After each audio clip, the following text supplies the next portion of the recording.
आइए सुनते हैं आज की कहानी नीतिवान सन्यासी। नगर के बाहर बने शिव मंदिर में ताम्रचूर्ण नामक एक सन्यासी रहता था, जो उस नगर में भिक्षा मांगकर बड़े सुख से अपना जीवन व्यतीत कर रहा था। वो अपने खाने पीने से बचे अन्न धान्य को एक भिक्षा पात्र में रख देता और फिर उस पात्र को रात्रि में खूंटी पर लटकाकर निश्चिंतता से सो जाया करता था। प्रातःकाल ताम्रचूर्ण स्नान पूजा आदि से निर्वृत्त होकर उस अन्न धान्य आदि को मंदिर के बाहर बैठने वाले भिखारियों में बांट देता था। एक दिन हिरण्यक नाम के चूहे को अपने किसी साथी से यह सूचना मिली कि ताम्रचूर्ण प्रत्येक रात्रि खूंटी पर टंगे पात्र में स्वादिष्ट अन्न सामग्री रखता है।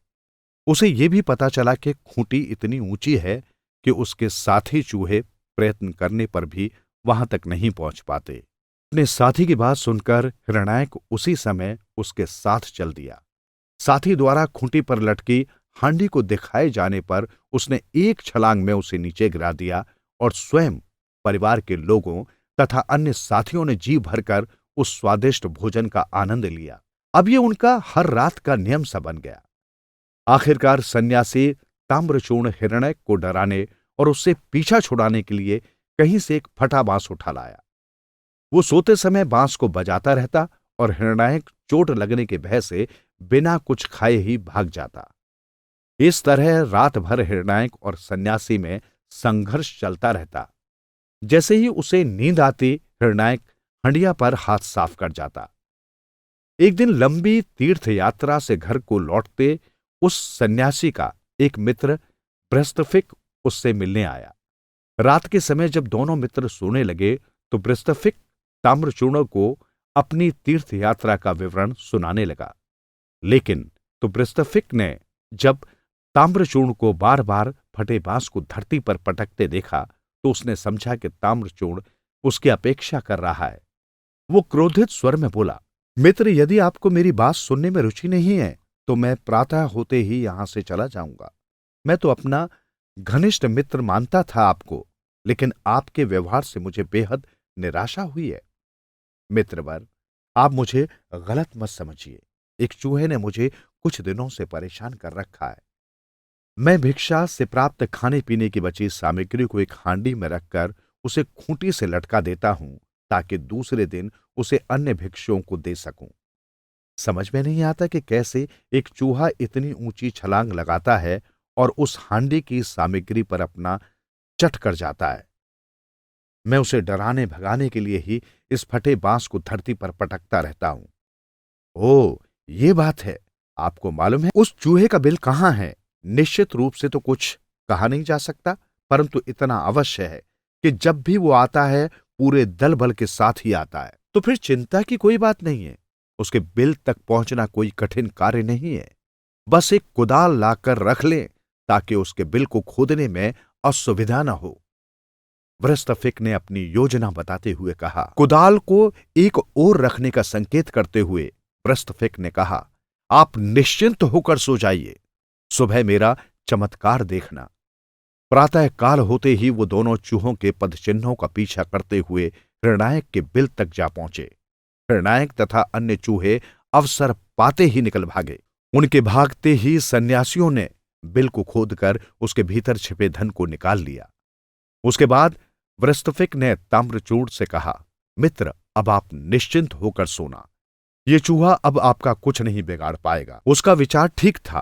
अपने धन को लुटा देखकर हिरण्यक टूट गया था। उसका उत्साह ठंडा पड़ गया था। फिर भी वो अपने परिवार के साथ पहले की ही तरह मंदिर में गया तो उसने ताम्रचूर्ण को फटा बांस धरती पर पटकते देखा और ब्रस्तफिक को उसे रोकते तथा कहते सुना, अब बांस को धरती पर पटकने की आवश्यकता नहीं। वो चूहा अब आपको कोई नुकसान नहीं पहुंचा पाएगा। उसके ये वचन सुनकर हिरण्यक को क्रोध आ गया।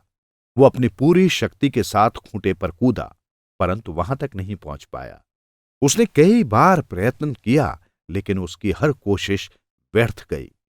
उसके इस असफल प्रयास को देखकर ब्रस्तफिक ने ताम्रचूर्ण से कहा, देखो मित्र, इस चूहे की उछल कूद अब ये चाहे जितना भी बल क्यों न लगा ले, खूंटे तक कभी नहीं पहुंच पाएगा। हिरण्यक ने एक बार सन्यासी से धन को पुनः प्राप्त करने का प्रयास किया परंतु कामयाब नहीं हो सका, क्योंकि ताम्रचूर्ण धन की पोटली को हमेशा अपने तकिए के नीचे रखकर सोता था और जागते समय भी उस पर कड़ी निगरानी रखता था। इसलिए हिरणायक को यह लगभग निश्चित हो गया था कि उसके लिए उस धन को पुनः प्राप्त करना किसी भी प्रकार संभव नहीं। अपने परिजनों के इस व्यवहार ने उसे इतना अधिक व्यथित कर दिया कि उसने अपने लौटे धन को पाने के लिए एक बार फिर प्रयास करने का निश्चय किया। इस बात में कोई शक नहीं था कि इसमें प्राणों का खतरा था, लेकिन फिर भी उसने दरिद्रता और अपमान का जीवन जीने से मरना अच्छा समझा। अपने मन में तरह तरह की योजनाएं बनाता हुआ हिरणायक सन्यासी के तकिए के नीचे रखी धन की पोटली को हथियाने चल पड़ा। किसी तरह हिरणायक अथक प्रयासों के बाद मिले अपने धन को पाने में सफल हो गया। जैसे ही हिरणायक उस गठरी को उठाकर चलने लगा कि सन्यासी जाग उठा और उसने हाथ में पकड़े फटे बांस से उसके सिर पर तेज प्रहार किया। ये तो हिरणायक की किस्मत थी जो किसी तरह बच गया। तब उसने निश्चय किया कि अब वो उस धन को प्राप्त करने का और प्रयास नहीं करेगा। अब वो एक नया बिल बनाकर रहने लगा। इस कहानी से हमें यही शिक्षा मिलती है, वो धन ही है जो समस्त सुखों का वाहक है। धन नहीं तो आत्मसम्मान भी नहीं, लेकिन धन इतना महत्वपूर्ण भी नहीं कि उसके लिए प्राण दांव पर लगा दिए जाए।